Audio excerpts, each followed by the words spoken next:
इस कार्यक्रम के पुण्यार्चक हैं वंडर सीमेंट, फर्क नजर आएगा। ओम नमः शुद्धेभ्यः, ओम नमः शुद्धेभ्यः, ओम नमः शुद्धेभ्यः। नमः श्री वर्धमानाय निर्धोतकलिलात्मने सालोकानां त्रिलोकानां यद विद्या दर्पणायते। अहिंसा परमो धर्म की, महावीर भगवान की प्रातः स्मरणीय परम पूजाचार्य गुरुवर श्री विद्यासागर जी मुनि महाराज की जय।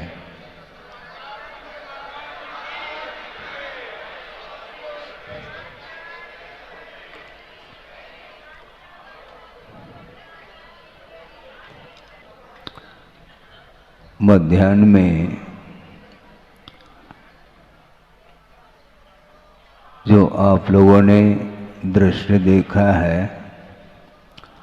संयमोपकरण परिवर्तन का, काफी दिन से प्रतीक्षा में कई लोग थे। कल समय नहीं मिल पाया, इसलिए थोड़ा सा और उस विषय को सामने रखते हुए प्रासंगिक विषय पर आएंगे।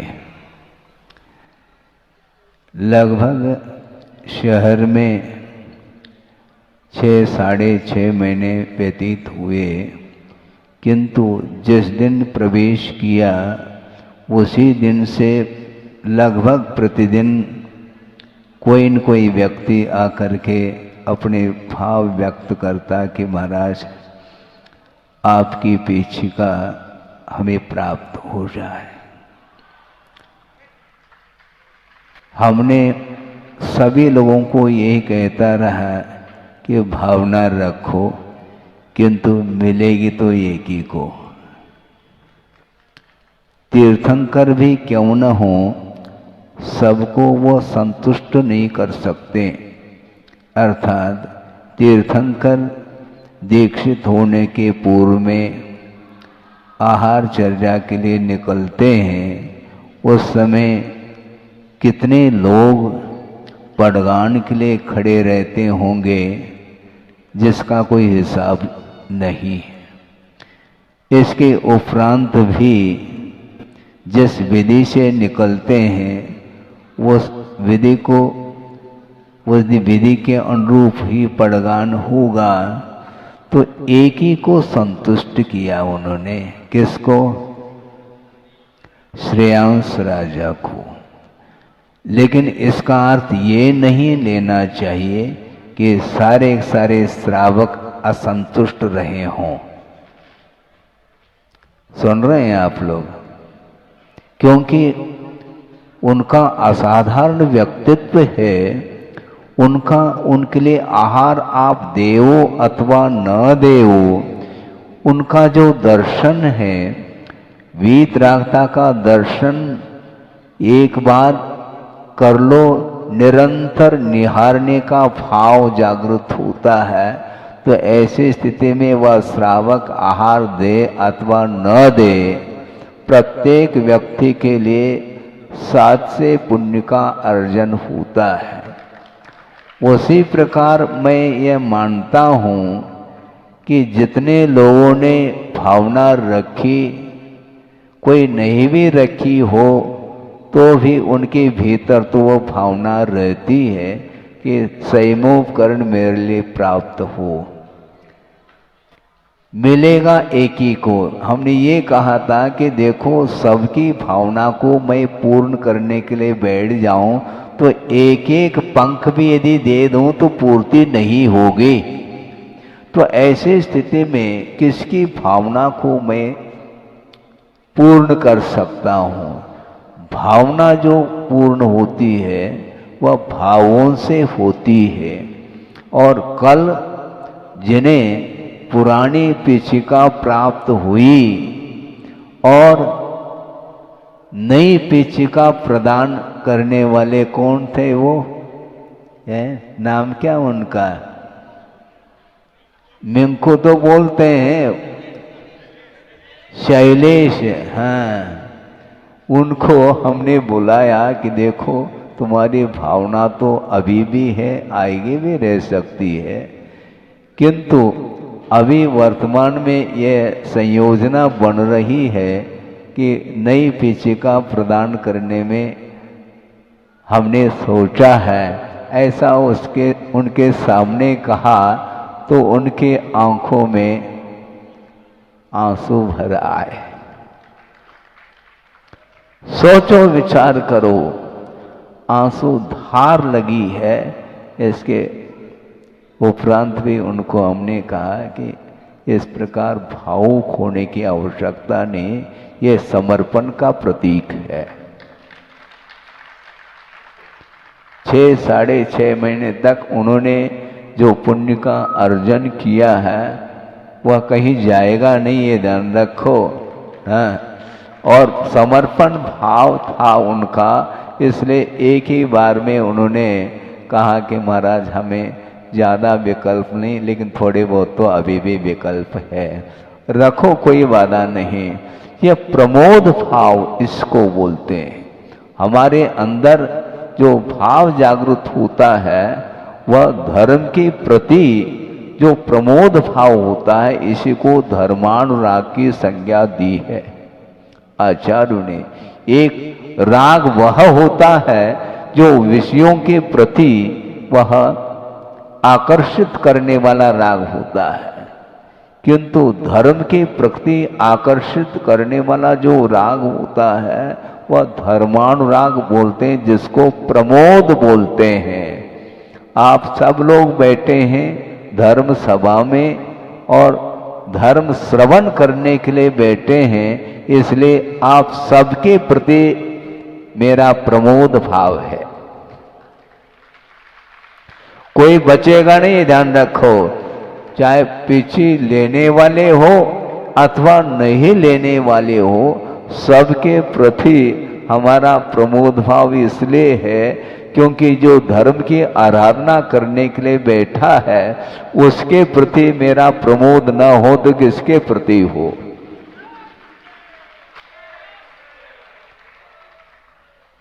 इसी को बोलते हैं प्रोत्साहित करना, इसी को मोटिवेट बोलते हैं। और कुछ नहीं होता, कोई वेट नहीं होता उसका, मोटिवेट का कोई वेट नहीं होता, ध्यान रखो, वो वेटलेस है।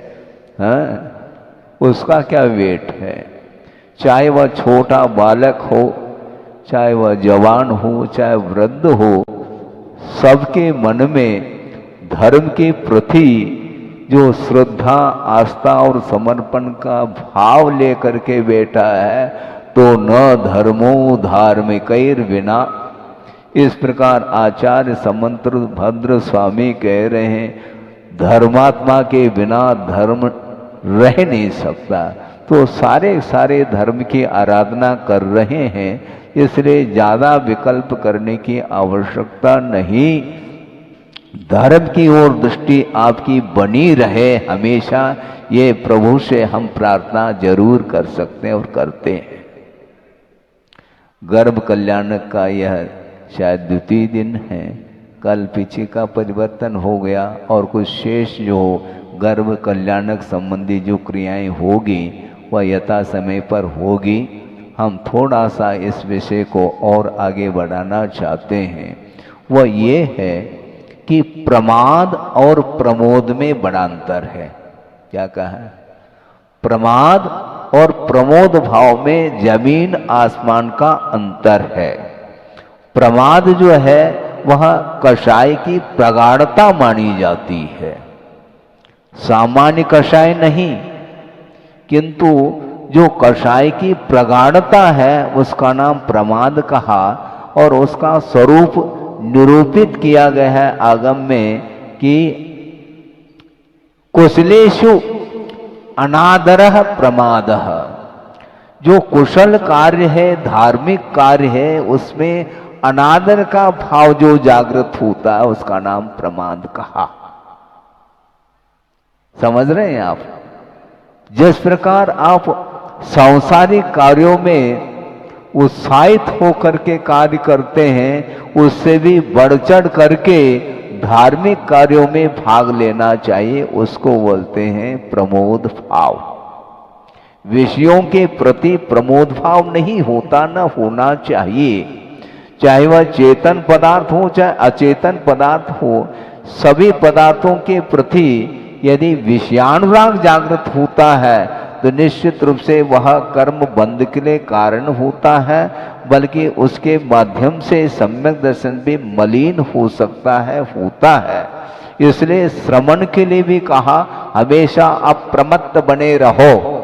हालांकि ऐसा हो नहीं सकता, छठा सातवां ये गुणस्थान होता ही रहता है, किंतु बुद्धि पूर्वक प्रमाद का भाव नहीं आना चाहिए मन में। इस प्रकार वह जागृत रहता है, श्रमण अप्रमत्त रहता है, और अप्रमत्त अवस्था में ही साथ से पुण्य का भी क्या होता है, अर्जन होता है। इसलिए धर्मानुराग की बात मैं कर रहा हूं, विषयानुराग की बात नहीं। क्योंकि जिसके आंखों में आंसू है वह विषयों को लेकर के नहीं, ध्यान रखो। यद्यपि वह गृहस्थ है, किंतु गृहस्थ होकर के भी वह गृहस्थ अवस्था से ऊपर उठने का भाव जागृत है उनके अंदर। इसलिए वो जो आंसू आ रहे हैं वो अपने आप में वह गुणों के प्रति जो बहुमान आदर भाव है उसको सूचित कर रहा है। इसलिए वस्तुतः धर्म की जो प्रभावना होती है वह कैसे होती है, किस ढंग से वह प्रभावना होती है, इस प्रसंग में भी आचार्य अमरचंद सूरी हुए हैं, उन्होंने प्रसंग रखा है। आचार्य कुंद की जो कृति है, जो अध्यात्म परक कृति, समयसार, प्रवचनसार, पंचायतिकाएं आदि ग्रंथ हैं, जो कि अध्यात्म तक ले जाने वाली वह कृति मानी जाती है। और उनकी टीका लिखने वाले आचार्य अमरचंद सूरी हुए हैं, उसके उत्तरवर्ती जयसेन स्वामी आदि भी हैं। किंतु अमरचंद सूरी ने एक स्वतंत्र ग्रंथ की रचना की है। टीकाएं तो उन्होंने लिखी हैं कुंद के साहित्य के ऊपर, किंतु एक कृति उनकी स्वतंत्र कृति वह है जो पुरुषार्थ सिद्धि उपाय। उसमें उन्होंने प्रसंग दिया है प्रभावना अंग के विषय को लेकर के। आत्मा प्रभावनीय, आत्मा प्रभावनीयो रत्नत्रय तेजसा सततमेव दान तपो जन पूजा विद्यातिशयश्च जन धर्म। आत्मा को भी आत्मा की भी प्रभावना होती है।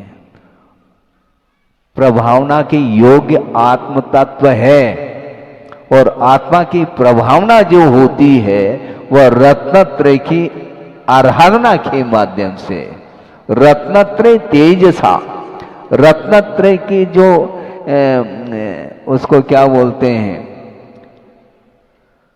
तेज रत्नत्रय, यानी निर्दोष वृद्धिंगत जो रत्नत्रय होता है उसके माध्यम से आत्मा की प्रभावना होती है। आप स्वयं की प्रभावना करना चाहो तो यहां पर तकत खाली है, ये ध्यान रखना है। आत्मा की प्रभावना करना चाहें तो तकत 2, 4, 8 और रखे जा सकते हैं।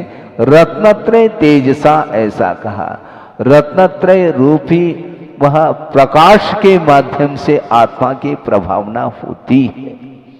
और ये यदि मान लो जिसके जीवन में संभव नहीं अथवा कठिनाई जा रही है तो कोई बाधा नहीं। दान तपो जिन पूजा विद्यातिशयैष जिन धर्म प्रभावनीय। जिनेन्द्र भगवान का जो धर्म है वह कैसा है, दान तप और जिनेन्द्र भगवान की पूजा, इस रूप जो है जिनेन्द्र भगवान का धर्म है। जन धर्म प्रभावनीय, जिनेंद्र भगवान के द्वारा कहा हुआ जो अहिंसा आदि रूप जो धर्म है, उस धर्म को प्रकाश में लाना चाहिए। अज्ञान तिमिर व्याप्तिम अपाकृत्य, अज्ञान रूपी जो अंधकार चारों ओर फैला हुआ है उसको दूर करते हुए यथा योग्य जिनेंद्र भगवान के शासन को प्रकाश में लाने का जो पुरुषार्थ है वही प्रभावना मानी जाती है, और उस प्रभावना को करने के लिए आप लोग तत्पर हैं। क्योंकि जो धर्म का रथ होता है उसके दो पहिए होते हैं, होते क्या नहीं? एक पहिए से रथ नहीं चलता, तो दो चाक, एक श्रवण और एक श्रावक, ये दो पहिए रथ लगे हुए हैं, जिसके माध्यम से जिनेंद्र भगवान के द्वारा बताया हुआ जो धर्म रूपी रथ है वह प्रवर्तमान हो सकता है, होता है। 7 रथ आप प्रवर्तन हो रहा है 7 तारीख के दिन है, तो ये क्या है? ये धर्म रथ है। धर्म की प्रभावना जिनेंद्र भगवान के द्वारा बताया हुआ जो धर्म है वही धर्म माना जाता है, अन्य और कोई धर्म का स्वरूप है ही नहीं। वस्तु का जो स्वरूप है वही धर्म है, अथवा रत्नत्रय आत्मक धर्म है, अथवा 10 लक्षण रूप धर्म है, अथवा जीवों की रक्षा करने रूप जो परिणाम है उसका नाम धर्म कहा है। इसलिए गर्भ कल्याणक आप मनाने जा रहे हैं।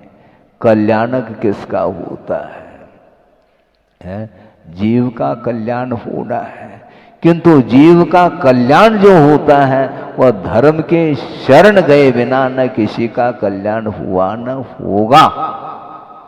आप किसके शरण जा रहे हैं? महाराज आप ही के शरण में हैं हम। हाँ ठीक है, फिर लौटना नहीं। नहीं महाराज ऐसा नहीं हो सकता। ठीक, कोई बाधा नहीं, लौटो, लौट करके वापस आना है, ये ध्यान रखो। लौटते रहो फिर वापस आओगे। कई बार कहते महाराज हम फिर से आने का आशीर्वाद दे दो, भूयात पुनर्दर्शनम, ऐसे कई लोग बोलते हैं। उसका अर्थ क्या? पुनर्दर्शनम भूया, पुनः हमें दर्शन प्राप्त हो। फिर जाएंगे तभी तो पुनः दर्शन होगा। जाओ क्यों? दर्शन करते रहो ना। महाराज ये हमारे लिए संभव नहीं, आपके लिए तो ठीक है, कोई बाधा नहीं। आप अपनी शक्ति के अनुरूप सही, किंतु जहाँ पर भी आप रहो वहाँ पर धर्म की आराधना का भाव निरंतर बना रहे। ये पुरुषार्थ आपको करना है। प्रत्येक व्यक्ति को पुरुषार्थ के बल पर ही यह शुद्ध परमात्म तत्व प्राप्त होना है। जिस प्रकार श्रमण लोग पुरुषार्थ करते हैं उसी प्रकार आपको भी पुरुषार्थ करना है, अपनी शक्ति के अनुरूप करना है। किंतु साधन तो एक ही है, धर्म का आधार लेना है। और धर्म के भेद जो होते हैं वैसे धर्म तो अखंड है, किंतु उस धर्म को प्राप्त करने के लिए पात्र के अनुरूप भिन्न भिन्न साधन बताए हैं। उस अपेक्षा से उसमें कुछ अंतर आ जाता है, भेद भिन्नता आ सकती है, किंतु विपरीतता नहीं है। एक अनुवृत्ति होता है जिसको देशव्रत बोलते हैं, और एक महाव्रति होता है। किंतु गुरुदेव ने कई बार इस प्रसंग को रखा है कि कोई भी व्रत न छोटा होता है न बड़ा होता है, पात्र के अपेक्षा से सब बड़े ही होते हैं। एक पहली कक्षा का छात्र है और एक एमए का छात्र है तो छात्र ही। पहले कक्षा के छात्र के लिए जो प्रश्न आए हैं उसमें भी उसको पसीना आ रहा है, इसका अर्थ बहुत कठिन पेपर है उसके लिए, पक्की बात है। और जो एमए कक्षा में पहुंचा है उसके लिए उसके योग्य जो प्रश्न आए हैं ये उसके लिए कठिन है, कठिनाई तो जाती है। इसलिए वह व्रत छोटा और बड़ा नहीं, अपनी शक्ति के अपेक्षा से वो बड़ा ही है। यहां तक गुरुदेव ने कहा था कि 1 पाई से लेकर के 99 पाई तक वह पाई माना जाता है, रुपया नहीं। 1 पाई मिलाएंगे तो वह 1 रुपए का नोट माना जाता है। तो पहले अथवा दूसरी प्रतिमा से लेकर के 11वीं प्रतिमा तक जो कुछ भी चारित्र का पालन होता है इन प्रतिमाओं के पालन के रूप में, उनका वह चारित्र अनुव्रत के रूप में ही होता है। अनुव्रतो गारी है, जो सागार होता है, जो जिसके पास घर है, किंतु ये ध्यान रखो घर एकमात्र उपलक्षण है। जिसने घर का भी त्याग कर दिया किंतु पूर्णतः परिग्रह का परित्याग नहीं किया, वह भी सागार ही माना जाता है। जैसे नीचे क्षुल्लक और ऐलक बैठे हैं, वो भी देशव्रती ही माने जाते हैं, ये ध्यान रखो। लेकिन देशव्रती होते हुए भी वो किस ओर मुख है उनका? गाड़ी का मुख किस ओर है? मुनि बनने की ओर उनका मुख है। हैं? क्यों? सारे ब्रह्मचर्य लोग भी प्रसन्न हो रहे हैं। बिल्कुल वह समय तो आएगा, धीरे धीरे आता है, लेकिन लक्ष्य जो है सबका एक है। वह एक सामान्य जो गृहस्थ है जिसके पास संयम नहीं भी है, तो भी वह जिनेंद्र भगवान के धर्म का पक्ष लिया है, इसलिए वह पाक्षिक श्रावक माना जाता है। किसका पक्ष लिया है आपने? धर्म का पक्ष लिया है। वह देवगण भी धर्म की आराधना करने के लिए ही उपस्थित होते हैं प्रभु के चरणों में, और किसी के चरणों में नहीं जाते। हालांकि विषयों की ओर उनकी दृष्टि समाप्त हुई नहीं, इसके बावजूद भी धर्म को भूलते नहीं। चक्रवर्ती भी क्यों न हो, वो जब प्रभु के चरणों में आ जाता है तो एक सामान्य श्रावक बन करके आ रहा है। उस समय यदि मान लो कोई भी व्यक्ति उस चक्रवर्ती के लिए प्रणाम करता है, तो चक्रवर्ती क्या बोलते हैं? नहीं, ऐसे प्रणाम नहीं करते हैं, ध्यान रखो। क्यों? मैं प्रभु के चरणों में बैठा हूं। जो प्रभु के चरणों में बैठा है उसमें अंतर क्या है? श्रावक की अपेक्षा, मुनि की अपेक्षा से भले ही अंतर हो, ये बात अलग है, किंतु जितने भी जो उसको क्या बोलते हैं 12 सभाएं हैं, उसमें एक मनुष्य के लिए है, तो मनुष्य एक सामान्य हो अथवा कोई विशेष हो, वो गुरु के चरणों में कोई भी वीआईपी नहीं, ये ध्यान रखो। आप बाहर रहो वीआईपी है, बाहर रह सकते हैं। चक्रवर्ती वह सचखंड अधिपति है, किंतु समूह शरण में अधिपति नहीं है, ध्यान रखो। फिर कैसे है महाराज? वो भी पुण्य का अर्जन कर रहा है, वो भी प्रभु की आराधना करने में लीन है। प्रभु ही हमारे लिए सर्वस्व है। प्रभु से बढ़कर के और कोई भी प्रभु विभु नहीं हो सकता। इसलिए उनके चरणों में जो आया है वह धर्मात्मा है, और उनके चरणों से जो वंचित है, चरण का अर्थ क्या लेना है महाराज? वो समोसरण में जो नए आए वो भी है, ये ध्यान रखो। वहां पर प्रवेश नहीं किया ये अलग विषय है, किंतु समूह शरण को याद तो कर रहा है। समूह शरण के बाहर रह करके भी प्रभु की आराधना करने वाले रहते हैं क्या? नहीं रहते? रहते हैं। तो आप कहीं भी रहो, किंतु प्रभु को भूलना नहीं चाहिए। गुणों के प्रति प्रमोद भाव होता है, और विषयों के प्रति प्रमोद नहीं होता, किंतु प्रमाद होता है। क्योंकि विषयों का जो ग्रहण करने का भाव है वही प्रमाद है। प्रमाद के कितने भेद हैं? 15 भेद हैं। पहले तो 4 विकताएं हैं, स्त्री कथा, भोजन कथा, राज कथा और चौर कथा। ये 4 कथाएं ये विकता मानी जाती हैं, सतकथा नहीं। ये प्रमाद के अंतर्गत लिया है। महाराज हमारा मन नहीं लगता है। सतकथा में तो तुम्हारा मन थोड़ी लग रहा है, उसमें लगना चाहिए। विकताओं में तो रात दिन वह कथा कर रहा है, वह कथा ठीक नहीं, वह सांसारिक कथा है। वर्तमान योग कम से कम स्वाध्याय किया करो, सतकथाएं मिलेंगी उसमें विकता नहीं मिलती। भले ही युद्ध छुड़ जाए, उसमें भी अलग विषय है, किंतु विकता के अंतर्गत नहीं।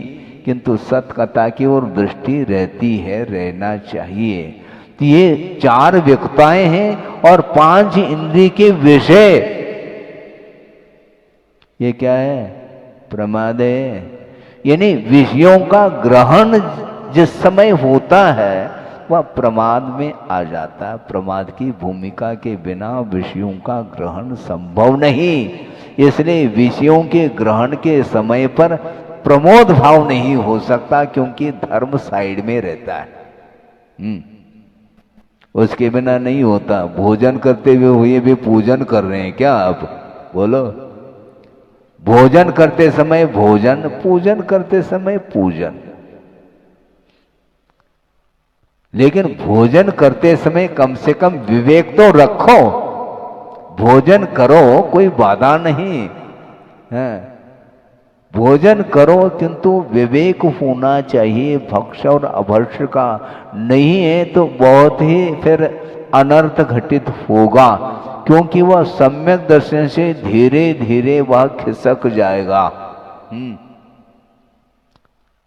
जैसे धीरे धीरे प्रवचन होते ही खिसकते चले जाएंगे बाहर, उसी प्रकार यदि विवेक यदि अभाव को प्राप्त हो जाएगा तो वह जो सम्यक दर्शन रूपी जो गुण है वह गुण ही खिसक सकता है। ये ध्यान रखो, सुरक्षित रखो। इसलिए अनुवृत्त का जो दायरा है वह बहुत विस्तृत है। इसलिए कोई छोटा और बड़ा नहीं। एक प्रासंगिक विषय को कई बार रखा होगा, किंतु यहाँ पर पुनः जन समूह ज़्यादा है और नए नए पात्र भी बने हैं और उनके लिए यह प्रसंग रखा जा रहा है। गुरुदेव ने इस प्रसंग को रखा होगा या नहीं रखा होगा ये अलग विषय है, किंतु उनके जीवन में ये घटित हुआ है और उन्होंने ही इस विषय को स्पष्ट किया है। आहारचर्या का समय हुआ है और आचार्य महाराज संग सहित आहार के लिए निकल रहे हैं और पड़गान कर लिया। पड़गान करके ले गए। पूजन अर्चन आदि जो कुछ भी नवदा भक्ति वो कर ली। उसके बाद उपरांत गुरुदेव खड़े हो गए। आहार प्रारंभ हुआ और आहार देखने के लिए कई लोग सामने खड़े हैं। उसमें 2 सज्जन जो 16 पहन करके खड़े हैं, हाथ जोड़ करके, भगवान हमारे लिए भी एंट्री प्रवेश मिल जाए। बहुत दिन की मेरी भावना रही है। आहार देने का भाव अंदर से मैं अपने आप को संभाल नहीं पा रहा हूँ, इसलिए देने की भावना मेरी है। इसलिए हमारे हाथ से भी एक आध ग्रास लिया जाए तो ज़्यादा अच्छा है। गुरुदेव तो मौन हैं। उन्होंने शुद्धि बोली और शुद्धि बोल करके एक और निवेदन किया कि महाराज आहार देने की तो उत्कंठा है, लेकिन ये है कि मैं रात्रि भोजन का त्याग नहीं कर सकता। अब क्या किया जाए? भारी समस्या खड़ी हो गई। तो गुरुदेव ने सामान्य रूप से उनकी ओर देखा तो मुस्कान स्वाभाविक है और मुस्कान के माध्यम से ही उनको एंट्री मिल जाती है। और गुरुदेव ने आहार ले भी लिया। महाराज कैसे ले लिया आप पूछ सकते हैं, बाद में खुलेगा ये। उन्होंने 1-2 ग्रास ले लिए, 2 थे पति पत्नी, और ले लिया उन्होंने। क्यों लिया होगा यह स्पष्ट हो जाएगा, क्योंकि वह पात्र कुछ अलग ही ढंग का था। क्योंकि ग्राहक को देख करके ग्राहक को लौटाया नहीं जा सकता। कभी कभी कुछ विशेष होते हैं वीआईपी, लेकिन किस अपेक्षा से वीआईपी है इसको समझना भी बहुत कठिन है, ये ध्यान रखो। और उन्होंने मौन रूप से स्वीकृति दे दी और आहार ले लिया उनसे। आहार संपन्न होने के उपरांत चौके वाले पहुंचाने के लिए गुरुदेव के साथ साथ गए और वो 2 सज्जन भी उनके साथ पहुंचे हैं। ये नयनागिरी का प्रसंग है, काफी पुराना प्रसंग।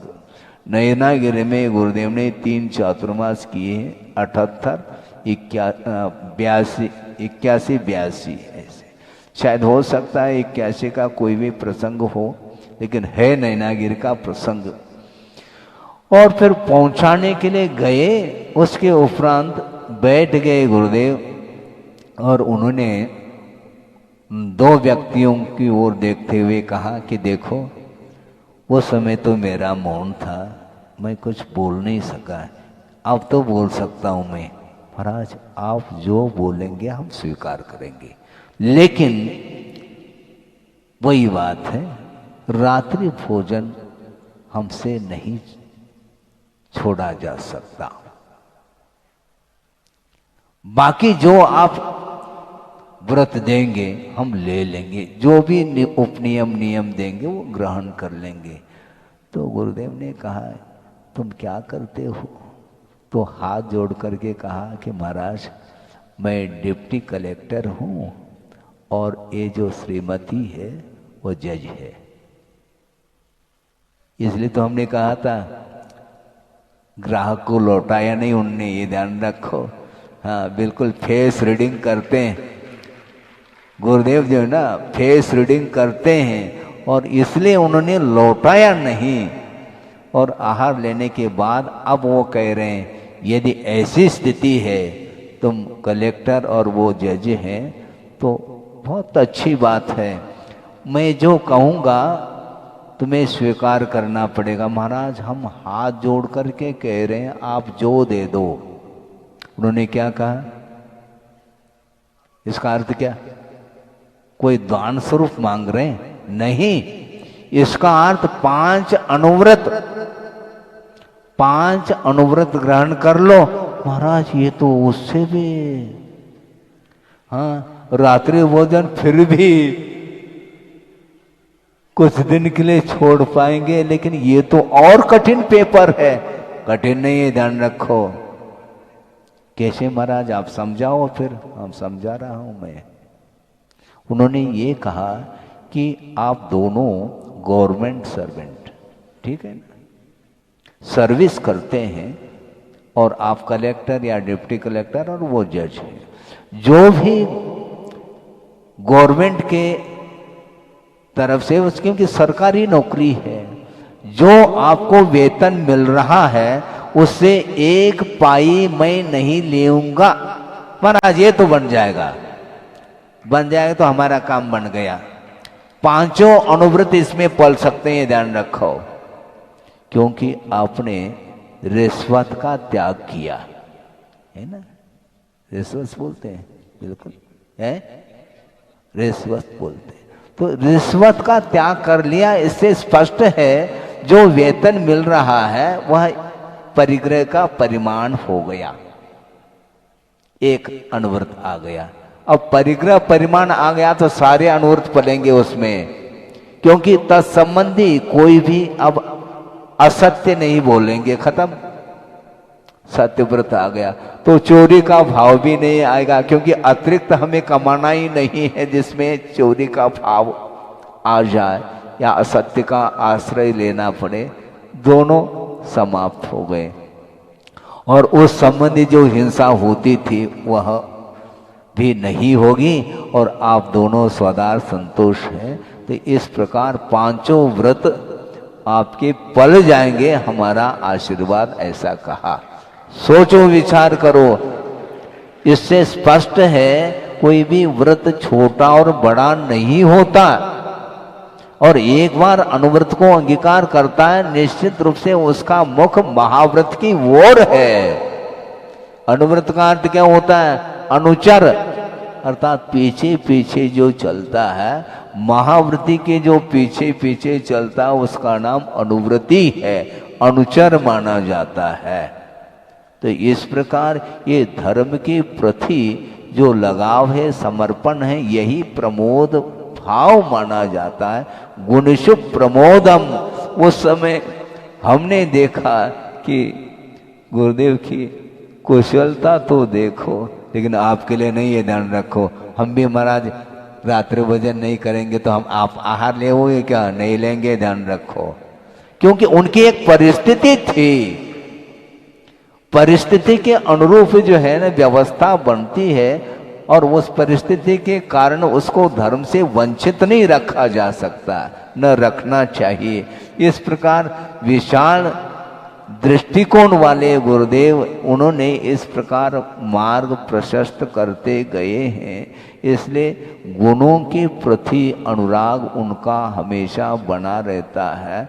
इसी प्रकार शुरुआत में ही हमने कहा, भले ही शैलेश जी को पुरानी पीछी नहीं मिली, किंतु जो पुरानी पीछी जिसको मिली है उससे भी ज्यादा प्रमोद भाव इनके प्रति है, ये ध्यान रखो। हाँ, इसको बोलते हैं बिल्कुल। कल समय नहीं मिल पाया, आप लोगों ने दिया ही नहीं समय, मैं क्या करूं? विलंब ज्यादा हो गया, इसलिए कल का विषय आज रखना पड़ा। इसको बोलते हैं विषयानुराग और धर्मानुराग में बहुत बड़ा अंतर है। बल्कि विषयानुराग वह पतन के लिए कारण है और धर्मानुराग जो होता है वह उत्थान के लिए कारण होता है। इसलिए धर्म की आराधना करने के लिए आप लोग बैठे हैं और मैं भी आराधक हूं और आप भी आराधक हैं, ये ध्यान रखो। आराधक की अपेक्षा से कोई अंतर नहीं, हमारी विवक्षा है। ये वक्ता की यही विवक्षा होती है। आराधना आप भी कर रहे हैं धर्म की और श्रमण लोग भी धर्म की ही आराधना कर रहे हैं, क्योंकि धर्म को प्राप्त करना ही एकमात्र लक्ष्य रहता है। वह अविरत सम्यक दृष्टि भी क्यों न हो, सम्यक दर्शन किसको होता है? सचे देव गुरु शास्त्र के प्रति आस्था का भाव लेकर के जो रहता है उसका नाम सम्यक है। उसके पास भले ही चारित्र न हो किंतु सम्यक दर्शन के अनुरूप वह आचरण बनाए रखता है। और इसी के लिए कुंद कुंद देव ने अष्टपौन में सम्यक आचरण चारित्र की संज्ञा दी है। वह अनुव्रत भी नहीं है, मान लो जिसने अनुव्रत को भी अंगीकार नहीं किया है, असंयमी है, किंतु सम्यक दर्शन यदि साथ में रखता है तो उसके पास विवेक रहता है, क्या करने योग्य है और क्या नहीं करने योग्य है, इसका ध्यान उसे भी रहता है। बिल्कुल सम्यक के अनुरूप आचरण का अर्थ यह है 8 अंगों का वह पालन करता है, 8 मदों से रहित होकर के, 3 मूर्ताओं से रहित होकर के और 8 अंगों के पालन के साथ जो श्रद्धान की परिणति बनती है उसी का नाम सम्यक आचरण चारित्र कहा है। 2-3 मिनट के भीतर ही इस विषय को पूर्ण कर लूं। एक छोटा सा प्रसंग वह भी आपके सामने रखता हूं। रखा पहले भी होगा किंतु यहाँ पर बहुत प्रासंगिक और उपयुक्त वह प्रसंग है कि आचार्य ज्ञान सागर जी महाराज बैठे हैं, तत्व चर्चा चल रही है और गुरुदेव भी बगल में बैठे हैं और गुरुदेव ने ही इस प्रसंग को सुनाया था। हाँ, हमें कोई नए प्रसंग मिलते ही नहीं है, सब गुरुदेव के द्वारा ही सब कलेक्ट करते चले जाते हैं और समय पर आप लोगों के पुण्य के उदय में वह प्रसंग ध्यान में आ जाता है। और वही प्रसंग ये है, एक विद्वान के मन में ये जिज्ञासा उठी और वो जिज्ञासा रख रहे हैं आचार्य ज्ञान सागर जी महाराज के चरणों में कि महाराज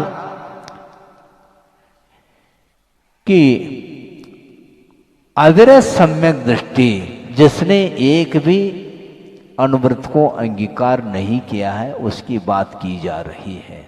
क्या बोलना है बोलो, आपकी क्या धारणा है महाराज किस विषय में?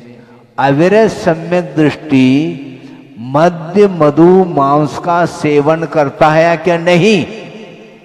सुन रहे हैं आप? सुन रहे हैं? अविरत सम्यक दृष्टि का अर्थ क्या? जिसने अनुवृत्ति में अंगीकार नहीं किया, महाव्रत तो किया ही नहीं, ऐसा कोई अविरत है किंतु सम्यक दृष्टि है, तो क्या मद्य मधु मांस का सेवन करता है क्या नहीं कर सकता है क्या नहीं, यह प्रश्न था।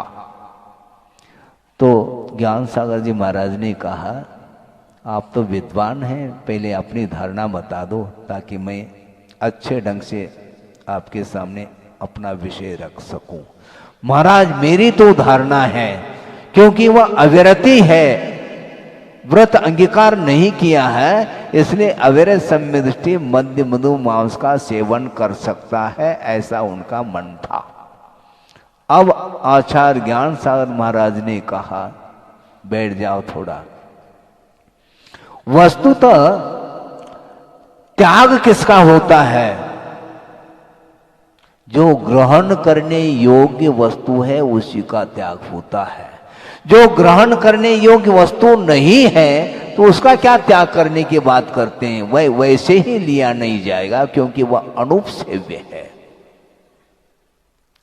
जो सेवन करने योग्य नहीं है तो वह सेवन किया जाएगा क्या? उसका भी त्याग होता है क्या? त्याग नहीं होता, किंतु जो ग्रहण कर रहा है उसको छुड़ाया जाता है, क्योंकि वह उन्मार्ग पर जा रहा है, उसको सन्मार्ग पर लाया जाएगा। तुम उन्मार्ग पर चल रहे हो कि सन्मार्ग पर? बताओ महाराज हम तो सन्मार्ग पर ही चल रहे हैं। तो सन्मार्ग पर चलने वाला इस प्रकार कैसा भाव रख सकता है? अविरति है ये अलग विषय है, किंतु मद्य मधु मांस का वह समर्थन नहीं कर सकता, क्योंकि यदि आगम में मद्य मधु मांस के सेवन का प्रावधान है क्या? यदि प्रावधान है ऐसा वह कहता है तो वह श्रुत का अवर्णवाद कर रहा है, ये ध्यान रखो। आगम में इसका प्रावधान नहीं है, इसलिए अविरति होकर के भी वह अपने अंगों का पालन करता है। अनंतानुबंधी का विरोधय आ जाए तो भले ही वो कुछ भी सेवन कर ले, ये अलग विषय, किंतु अविरत सम्यक दृष्टि है, किंतु सम्यक दृष्टि है, श्रद्धान है, सच्चे देवगुरु शास्त्र के प्रति श्रद्धान है। आगम के प्रति जो श्रद्धान रखने वाला व्यक्ति कैसे ग्रहण कर सकता है? उस समय उनकी आंखें खुल गई विद्वान की। सोचो विचार करो, क्योंकि त्याग किसका होता है? किसी ने कहा महाराज हमारा आजीवन त्याग है, किसका? जहर का।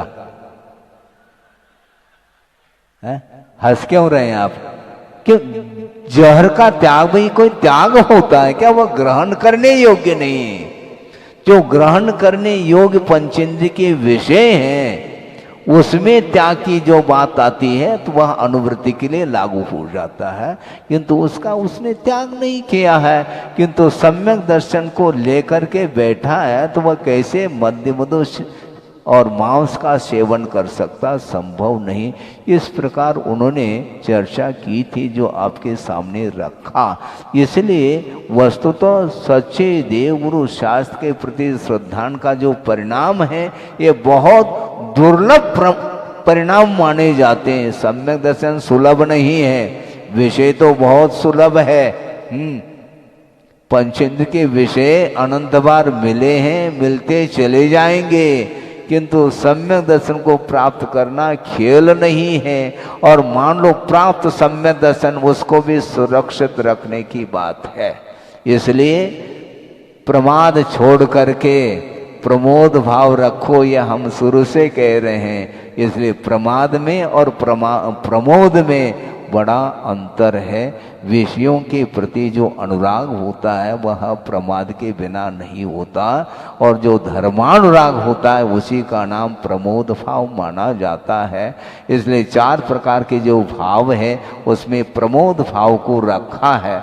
प्राणी मात्र के प्रति मैत्री भाव रखना, और दुखी जीवों के प्रति कारुण्य भाव रखना, और जो गुणी हैं उनके प्रति प्रमोद भाव रखना, और जो उन्मार्गी है, विपरीत वृत्ति वाला है, उसके प्रति माध्यस्थ भाव रखना। उसका कभी भी मन वचन काय के माध्यम से समर्थन नहीं करना, ये ध्यान रखो। धर्म का समर्थन करो, गुणों का समर्थन करो, दोषों का नहीं। पाप का समर्थन नहीं करना, उन्मार्ग का समर्थन नहीं करना। इसको ध्यान में रख करके चलेंगे तो निश्चित रूप से धर्म की प्रभावना होगी। और ये धर्म की प्रभावना के लिए यह समय आपके सामने आया है, और गर्भ कल्याण के दिन ही इस विषय को रखा है कि धर्म प्रभावना जो होती है, क्योंकि यह कल्याणक मनाया जा रहा है। गर्भ कल्याण का अर्थ होता क्या है, वो सारा सारा विस्तृत वर्णन आप प्रथमाण योग ग्रंथ में पढ़ सकते हैं। समयाभाव के कारण प्रासंगिक विषय को ही आपके सामने रखा है। इसलिए निरंतर धर्म की वो रुचि आपकी बढ़ती रहे, और उसके माध्यम से जो अपना लक्ष्य है, जो मोक्ष प्राप्त करने का, वह प्राप्त हो। इसी पवित्र भावना के साथ अहिंसा परमो धर्म की जय। जब गुरुदेव का मंगलमयी आशीर्वाद प्राप्त होता है, और यह आशीर्वाद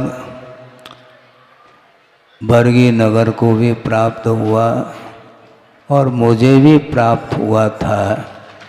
इसलिए परोक्ष रूप से उनके संकेत के अनुरूप, उनके आदेश के अनुरूप, उनके आशीर्वाद से ही बरगी भी आना हुआ।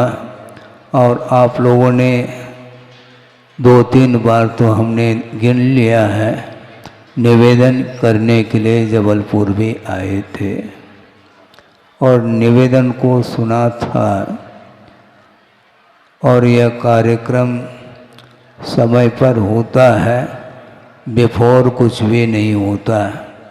भावना जरूर रहती है, भावना के अनुरूप पुरुषार्थ भी आप लोगों ने किया है, भरपूर पुरुषार्थ किया है, तब यह कार्य संपन्न हुआ है। और इस सानंद संपन्न कार्य के लिए शासन प्रशासन और यहाँ की जो कमेटी और विशेष रूप से आवास व्यवस्था, भोजन व्यवस्था आदि देने वाले जो कार्यकर्ता लोग हैं, उन्होंने बड़ी निष्ठा के साथ इस कार्य को संपन्न करने के लिए योगदान दिया है।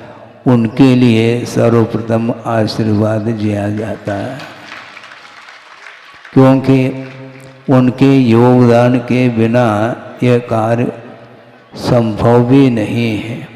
आप लोग अच्छे से बैठ करके इस दृश्य को 5-6 दिन तक देखा है, आनंद का अनुभव किया है। शायद उन लोगों ने नहीं भी देखा हो जिन्होंने आवास व्यवस्था, भोजन व्यवस्था आदि में वो उसी में लगनशीलता के साथ कार्य करते रहे। वस्तुतः यह भाव प्रधान धर्म है। क्रियाओं को हम गौण नहीं करना चाहते हैं। समय समय पर सुचारू रूप से तन मन धन से इस कार्य को संपन्न करना चाहिए।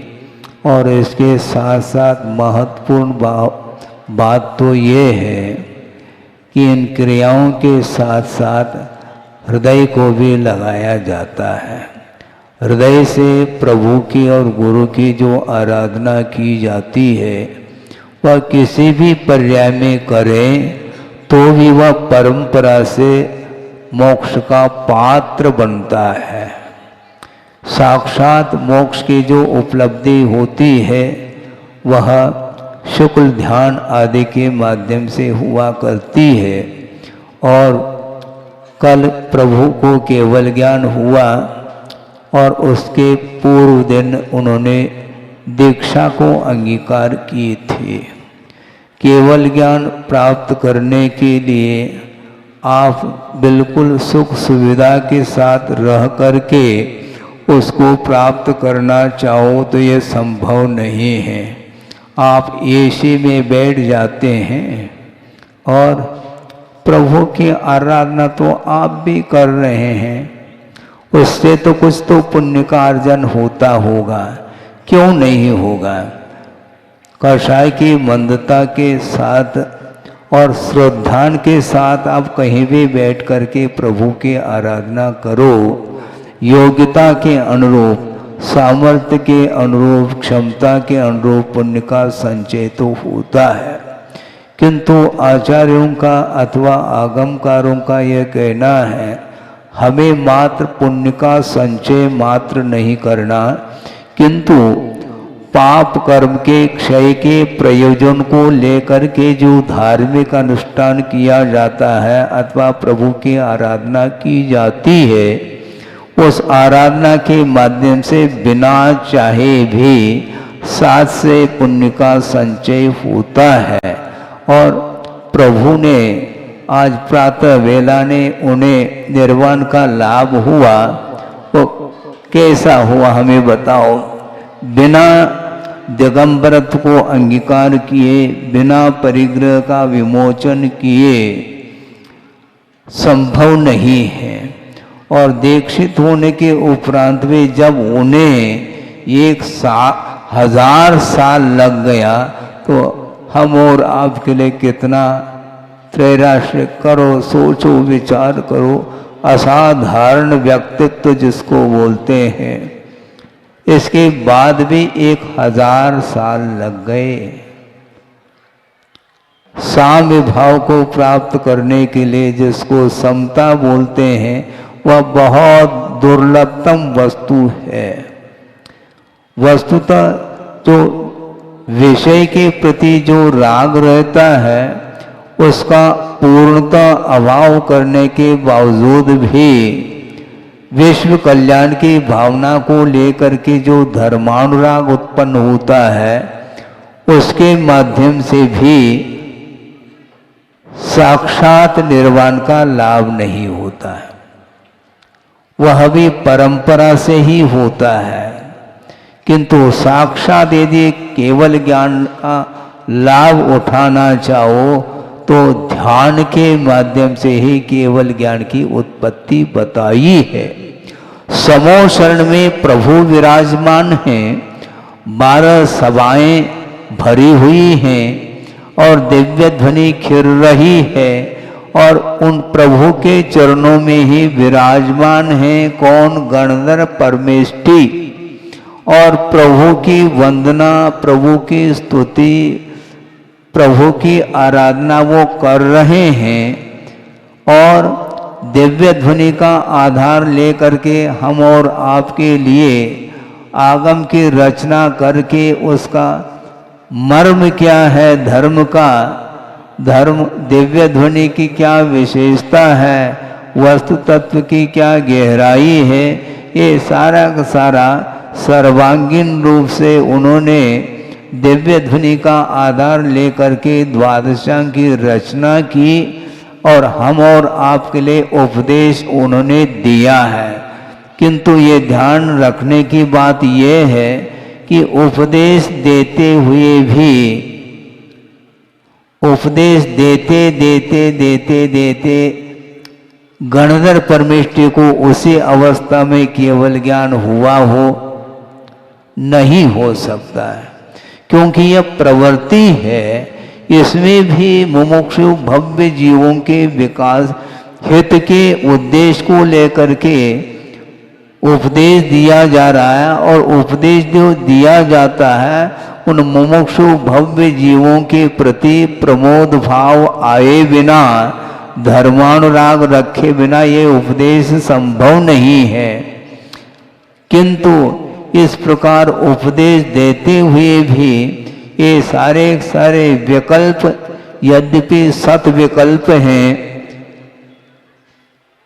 विषयजन्य कोई भी विकल्प नहीं है, इसके बावजूद भी आचार्य ये कहते हैं कि इन विकल्पों से भी ऊपर उठे बिना केवल ज्ञान न भूतो न भविष्यति।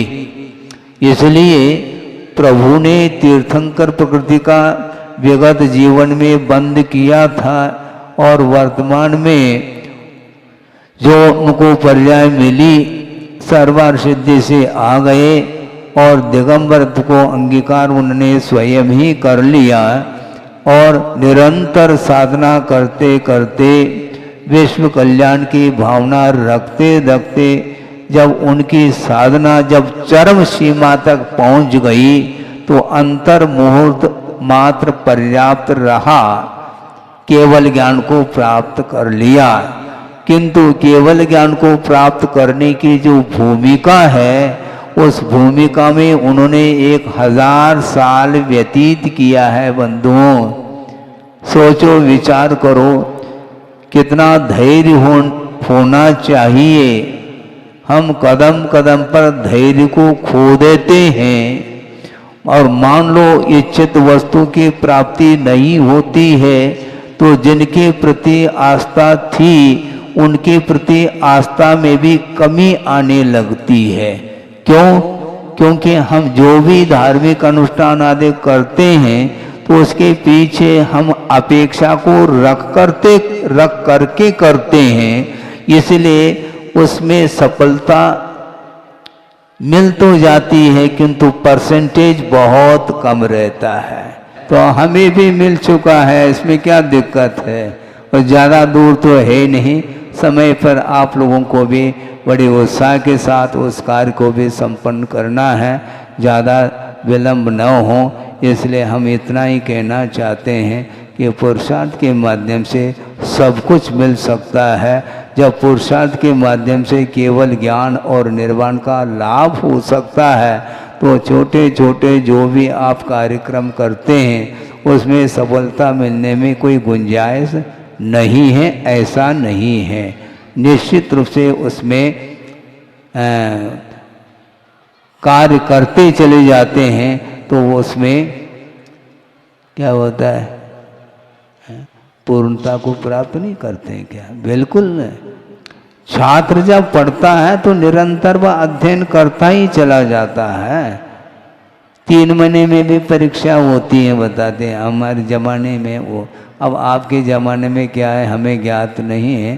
3 महीने में भी परीक्षा होती है और 6 महीने में भी होती है, 9 महीने में भी होती थी उस समय। और एनुअल एग्जामिनेशन जो वार्षिक परीक्षा वो भी होती और वीकली भी परीक्षा होती थी। अब जैसी व्यवस्था हो तो इस प्रकार निरंतर परीक्षा अपने आप के लेना चाहिए दूसरे की परीक्षा लेने की अपेक्षा, क्योंकि हमारे परिणाम किस हद तक पवित्र हो रहे हैं या नहीं हो रहे हैं इसका परीक्षण दूसरा नहीं कर सकता। इसलिए अपने परिणामों को निरंतर पुरुषार्थ के माध्यम से उज्जवल बनाएंगे तो एक दिन वह भी समय आएगा जिस प्रकार प्रभु को मोक्ष का लाभ हुआ उसी प्रकार हम लोगों को भी हो सकता है। हो इस पवित्र भावना के साथ अहिंसा परमो धर्म की जय। इस कार्यक्रम के पुण्यार्चक थे वंडर सीमेंट, फर्क नजर आएगा।